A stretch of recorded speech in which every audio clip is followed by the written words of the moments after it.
Je dirais au commencement était l'AGIRC. En 1947, par les cadres et pour les cadres, et constituait un régime.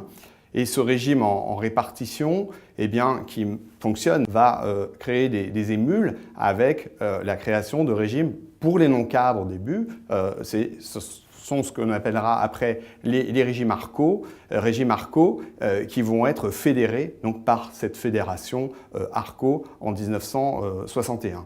Tout cela intervient donc à la main des partenaires sociaux avec une consécration législative avec la loi de généralisation de 1972 qui rend obligatoire la retraite complémentaire pour tous les salariés cotisant à une retraite de base.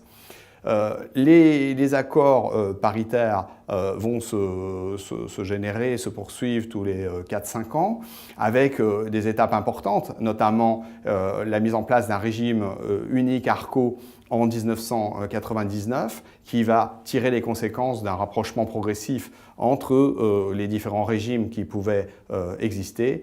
Et à partir de ce régime unique ARCO, eh bien, des accords communs vont intervenir entre l'AGIRC et l'ARCO, une convergence très forte entre les régimes, convergence des paramètres et surtout convergence de la gestion, simplification pour les entreprises, simplification pour les retraités et les actifs, ce qu'on a appelé à l'époque l'unicité de service AGIRC-ARCO.